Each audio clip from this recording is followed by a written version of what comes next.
بسم اللہ الرحمن الرحیم۔ کتاب ملفوظات حکیم الامت، ملفوظ نمبر 44۔ عنوان آج کل درویشی دو پیسے کی۔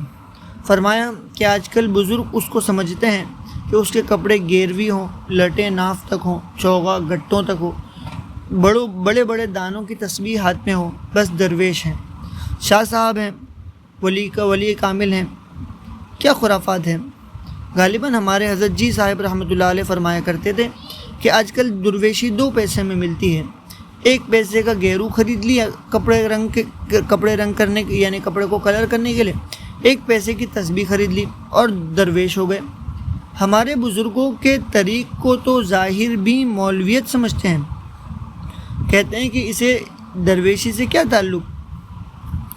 ایسے لوگوں کو تو جس قدر خلاف شریعت ہو وہ زیادہ کامل سمجھا جاتا ہے۔ اسی کو مولانا فرماتے ہیں، کار شیطان می کونی نامت ولی، گر ولی ای است لعنت بر ولی۔ شیطانی کام کرتے ہوں اور تمہارا نام ولی ہے، اگر ولی یہی ہے تو ولی پر لعنت۔ ملفوظ نمبر 45۔ طریق کی دشواری اور مسئلہ اختیاری و غیر اختیاری۔ فرمایا کہ اس طریق میں دشواری اس وقت تک ہے جب تک اس کی حقیقت سے بے خبری ہے۔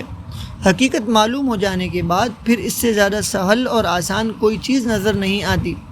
لوگوں نے فن نہ معلوم ہونے کی وجہ سے اس کو ہوا بنا رکھا ہے اور ایسی بری طرح تصوف کو پیش کیا ہے کہ بجائے رغبت کے لوگوں کو وحشت ہو گئی۔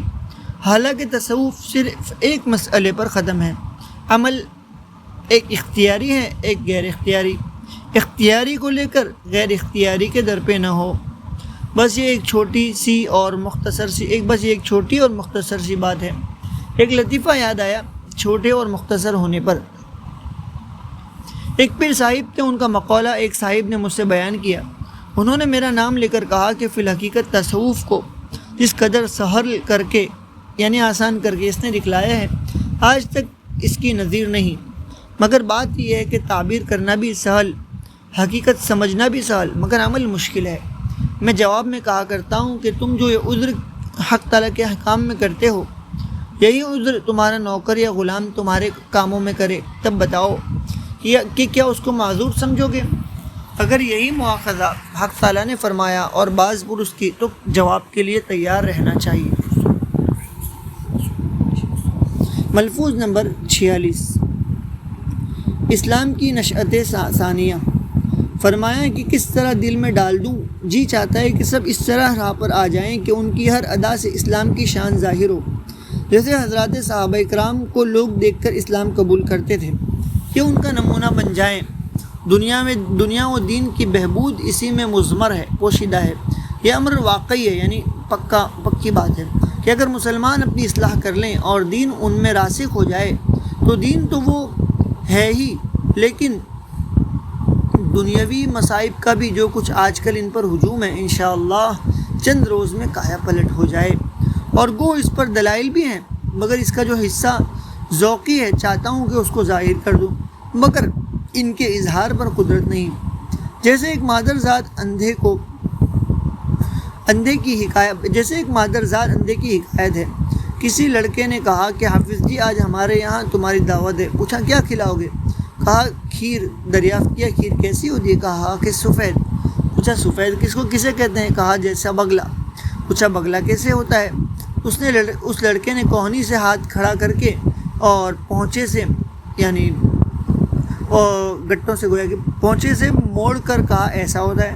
حافظ جی نے ہاتھ پھیر کر دیکھا اور دیکھ کر کہنے لگے نہ بھائی، یہ بڑی ٹیڑھی کھیر ہے، حلق سے کس طرح اترے گی؟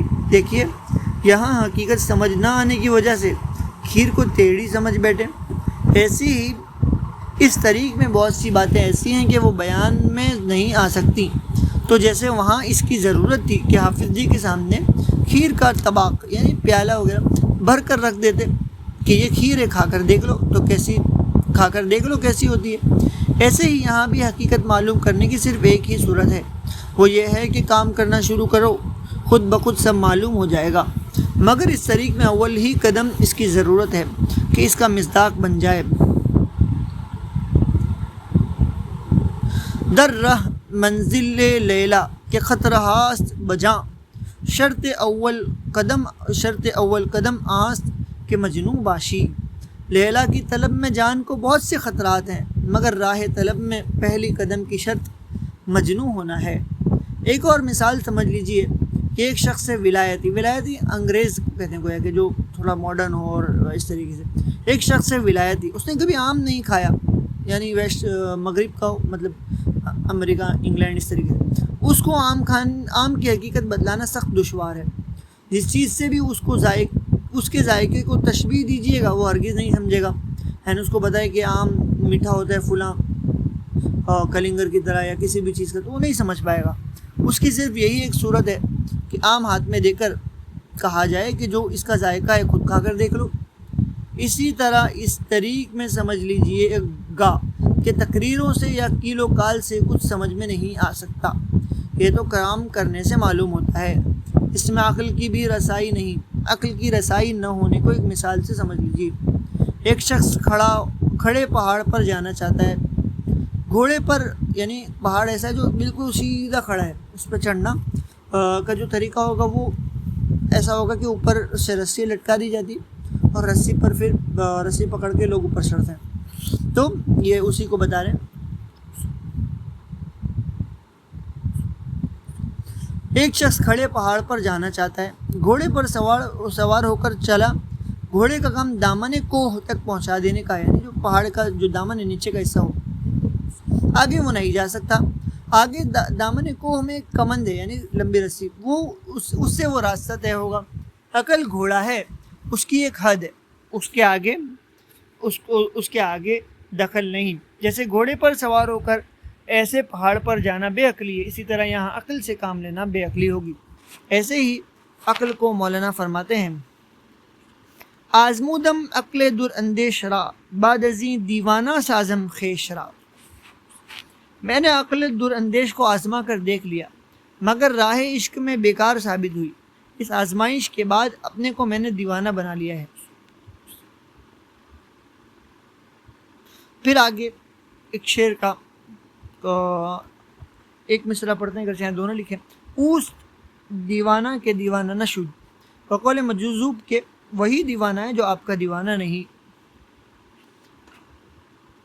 صاحبو، اس عقل سے جو کام لینے کا ہے وہ یہ ہے کہ خدا تعالیٰ پر اعتماد و انقیاد کا اپنے کو مکلف سمجھ لے، خدا پر بھروسہ کرے اور انقیاد خدا کی باتوں کو مانے۔ آگے طرق جزئیہ انقیاد کے، اس میں عقل کا کام ہے کہ وہی کا اتباع کرے، یعنی عقل صرف اس پر دھیان دے کہ بھئی جو کہا گیا اس پر عمل کیسے کرنا۔ ملفوظ نمبر 47، شادی کے بعد سسرال سے تعلق بڑھانے میں اعتدال۔ ایک سلسلے گفتگو میں فرمایا کہ حضرت مولانا محمد یعقوب صاحب رحمۃ اللہ علیہ نے مجھ سے فرمایا تھا کہ جب نئی شادی ہوتی ہے تو سسرال سے تعلق بڑھ جاتا ہے اور اندیشہ ہوتا ہے کہ گھر والوں کے حقوق پامال ہو جائیں، اور اندیشہ ہوتا ہے گھر والوں کے حقوق پامال ہونے کا، تو اس کا خیال رکھنا، ایسا نہ ہونا چاہیے۔ ملفوظ نمبر 48، خانقاہ تھانہ بھون کی فتنوں سے دوری۔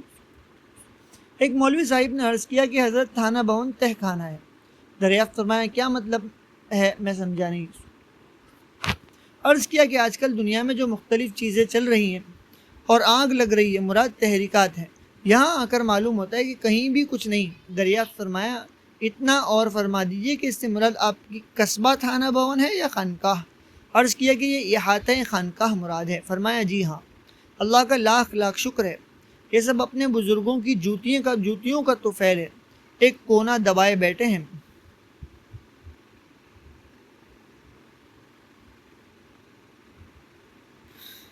میں یہ شعر کہتا ہوں، میں شعر پڑھا کرتا ہوں،